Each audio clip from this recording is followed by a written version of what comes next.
आज जैसे पूरे उत्तरी भारत में बाढ़ जैसी स्थिति बनी है और उससे बहुत सारे लोग प्रभावित भी हुए हैं। बहुत सारे किसान जिनकी फसलें ख़राब हुई हैं, बहुत सारे ऐसे मकान भी जो आबादी थोड़ा डाउन में बसी हुई थी और बहुत सारी ऐसी कॉलोनियाँ भी हैं जो पानी की निकासी का दिक्कत होने की वजह से उनके भी घरों में पानी।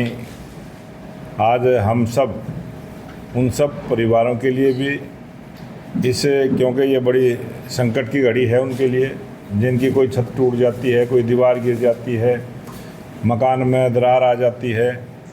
और अभी मैं भुना होके आया, वहाँ मैंने बहुत सारी दुकानों में बेसमेंट में पानी भी देखा है। बहुत सारे दुकानदार भाइयों का नुकसान हुआ है और हरियाणा सरकार ने अच्छे प्रबंध किए हैं, लेकिन ये प्राकृतिक बारिश का कितनी हो जाए, कब हो जाए, और कई दफ़े अनुमान नहीं होता, बारिश का पानी भर जाता है। और सरकार की तरफ से भी पूरा प्रशासन मुस्तैदी से लगा है और भारतीय जनता पार्टी के तमाम कार्यकर्ता, हमारे विधायक, हमारे जनप्रतिनिधि, पार्टी के कार्यकर्ता अपने अपने एरिया में इस बाढ़ की स्थिति से निपटने के लिए लोगों की सहायता में लगे हैं और उचित प्रबंध करते हुए जल्दी से जल्दी जहां पानी का जल भरा हुआ है वो जल्दी से निकले, इस प्रकार की व्यवस्था करने में भी हम सब लगे हैं। आज क्योंकि पार्टी का हमारा जो जिलाध्यक्ष जी ने जैसा बताया, ये सेवा पखवाड़ा है। लोकप्रिय प्रधानमंत्री नरेंद्र मोदी जी का 17 सितंबर को जन्मदिन और उसी दिन विश्वकर्मा डे भी है और उससे लेके 2 अक्टूबर राष्ट्रपिता महात्मा गांधी जी की जयंती, पूर्व प्रधानमंत्री लाल बहादुर शास्त्री की जयंती है।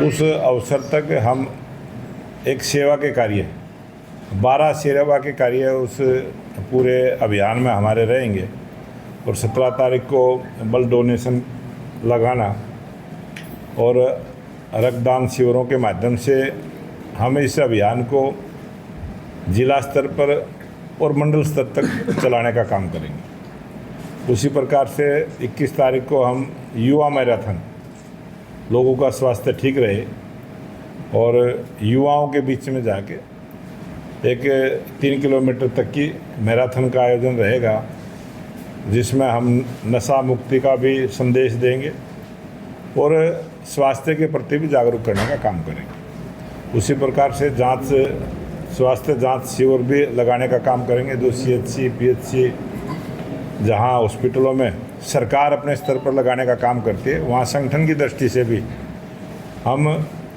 अपने स्तर पर इस काम को करने का काम करेंगे। उसी प्रकार से बहुत सारे जो आज पर्यावरण की दृष्टि को देखते हुए पेड़ों की कमी है। आज देश की 140 करोड़ आबादी है और पेड़ों की संख्या फिर भी कम लगती है। एक पेड़ माँ के नाम, ये अभियान भी तेज़ गति से चले और हमारे कार्यकर्ता बूथ स्तर पर जाकर पेड़ लगाने के अभियान को तेज़ गति से करेंगे।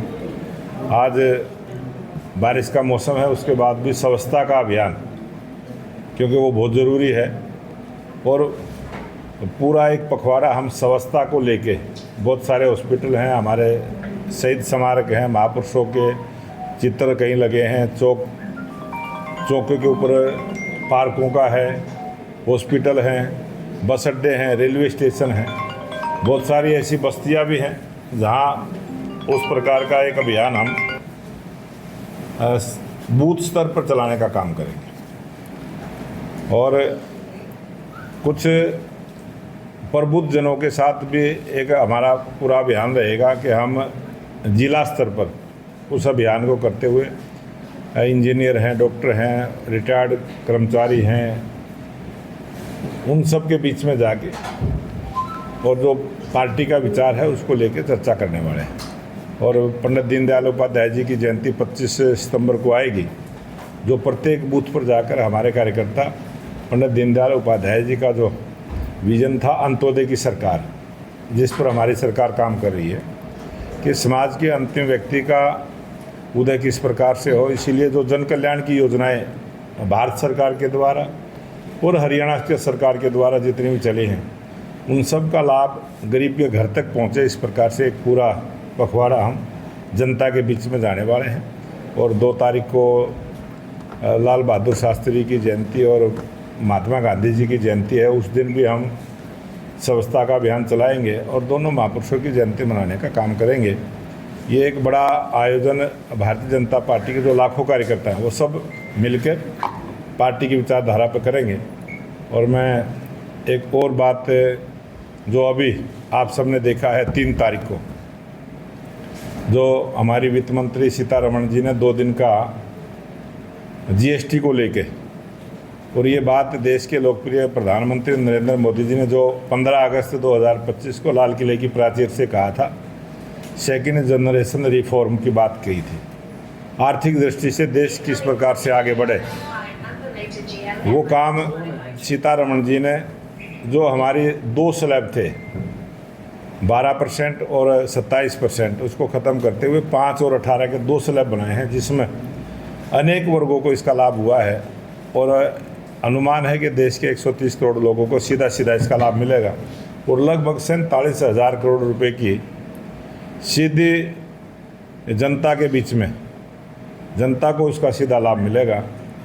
बहुत बड़ा ये आर्थिक क्रांति देश में होगी। और जो संकल्प देश की जनता ने लिया है कि 2047 में ये देश विकसित राष्ट्र बने, इस आर्थिक क्रांति की वजह से जीएसटी का जो नियम लागू किया है, इसकी वजह से बहुत बड़ा परिवर्तन देश में होगा और इसमें सभी वर्गों का लाभ मिलेगा। बहुत सारी चीज़ें हमारी रोज़मर्रा की चीज़ें हैं, चाहे फर्नीचर की बात है, चाहे हमारे खाने पीने की चीज़ें हैं, चाहे दवाइयाँ हैं, बहुत सारी चीज़ें सस्ती हो जाएंगी, जिसका लाभ 22 तारीख को जो पहला नवरात्र आएगा, पहले नवरात्रों से देश के ये सौगात मिलेगी। बहुत अच्छे सरकार ने कदम उठाए हैं। मैं आपके माध्यम से भी देश के लोकप्रिय प्रधानमंत्री और अपनी वित्त मंत्री माननीय सीतारमण जी का भी धन्यवाद करता हूं कि बहुत अच्छी योजना के साथ पहले नवरात्र से ये जो स्कीम आएगी, इसका लाभ देश को होगा। और देश आर्थिक दृष्टि से जहां आज 4थे नंबर का देश है, बहुत जल्दी आर्थिक दृष्टि से हम 3रे नंबर का देश बनेंगे। अध्यक्ष, आप कह रहे हैं कि घग्गर का काफी कहर है, पूरे हरियाणा भर में देखने को मिला। कितने गांवों का दौरा कर चुके हैं और पूरे हरियाणा भर की क्या रिपोर्ट आपके पास आई, कितना खराबा हुआ है? पूरे हरियाणा में 3 नदियां विशेष रूप से हरियाणा के लोगों को प्रभावित करते हैं। उसमें यमुना नदी है जो लगभग 320 किलोमीटर का एरिया हरियाणा से होकर गुजरता है। घग्गर नदी है और घग्गर नदी का जो लास्ट पड़ाव ये आपके सिरसा ज़िले में ही है, बहुत बड़ा डैम है। और घग्गर की अगर आप बात करेंगे तो आप को जानकारी मिलेगी किस प्रकार से अब की बार बहुत स्थानों के ऊपर हमने अलग अलग से मिट्टी निकाल कर जिस प्रकार से नए जोड़ बनाने का काम किया, तालाब बनाने का काम किया, जिसकी वजह से नए नए डैम बनाए, छोटे छोटे डैम बनाए बहुत सारे। जहाँ भी घग्गर की ज़मीन थी उस ज़मीन के ऊपर बहुत सारे छोटे छोटे डैम, चेक डैम बनाने का काम किया, जिसकी वजह से अब की बार बहुत कम नुकसान हुआ है। 36 वर्षों का रिकॉर्ड बारिश का टूटा है और बड़ी बारिश हुई है और पूरा जम्मू कश्मीर, हिमाचल, पंजाब पूरी तरह से प्रभावित है। वहाँ हरियाणा फिर भी काफ़ी बचाव की स्थिति में रहा है। और जहाँ मारकंडा नदी है, इसी प्रकार से मारकंडा भी बहुत नुकसान करती थी। अब की बार पानी का कम नुकसान हुआ है, फिर भी और आवश्यकता है उसको हम जिस प्रकार के हालात अब देखने को मिले हैं और अच्छे प्रबंध आने वाले समय में हम करेंगे। सर, महिलाओं को सशक्तिकरण करने के 2100 रुपये का जो सरकार का प्रावधान है, क्या लगता है कितना बेनिफिट्स होगा हरियाणा की महिलाओं को इससे? जो आप सबको पता है 2024 के विधानसभा चुनाव में जो भारतीय जनता पार्टी ने अपना संकल्प पत्र जारी किया था और हमारे राष्ट्रीय अध्यक्ष जगत प्रकाश नड्डा जी ने रोहतक से उसको जारी किया था। और जब जब भी चुनाव होते हैं पार्टियां अपना संकल्प पत्र जारी करती हैं और उस पार्टी की जब सरकार आती है तो सरकार उसको इम्प्लीमेंट करती है। और ये जो 2100 रुपये की दीनदयाल लाडो लक्ष्मी योजना की जो शुरुआत अभी 25 तारीख से उसका पोर्टल खुलेगा और हरियाणा डे के दिन से वो लगभग अनुमान है कि 21 लाख बहनों को उसका सीधा लाभ मिलेगा। और ये योजना बहुत अच्छी योजना है और 23 वर्ष से 60 वर्ष की आयु की सभी बहनों को जो 1 लाख की इनकम के दायरे में आती हैं उन सबको इसका लाभ मिलेगा।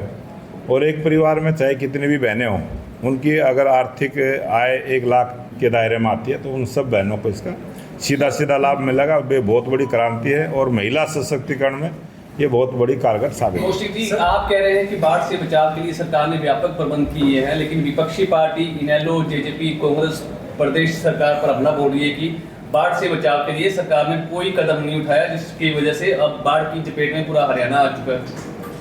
बाढ़ की चपेट में जिस प्रकार से हरियाणा आया है और जिस प्रकार से लोगों का भी मानना है कि प्रबंध किए हैं, पूरे हरियाणा प्रदेश के सभी ड्रेनेज की सफाई करने का काम, नहरों की सफाई करने का काम, जितने डैम बने हैं उनकी जो सफाई करने का काम अच्छे से सरकार ने किया है। उसी का ये परिणाम है कि कम नुकसान हुआ है।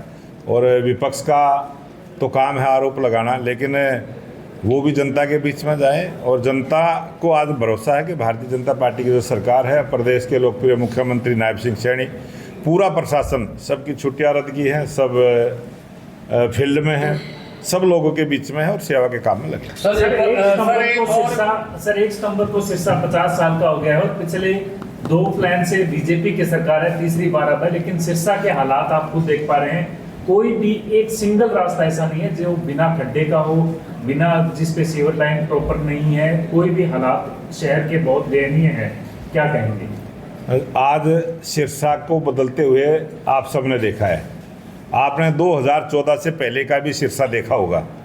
2014 से पहले किस प्रकार की यहाँ सड़कें थी, किस प्रकार की सीवर की व्यवस्था थी, किस प्रकार की बिजली की व्यवस्था थी, किस प्रकार से कॉलोनियों की रास्तों की व्यवस्था थी, वो आज सब आपने देखी है। हमारी सरकार ने लगातार विकास का काम किया है।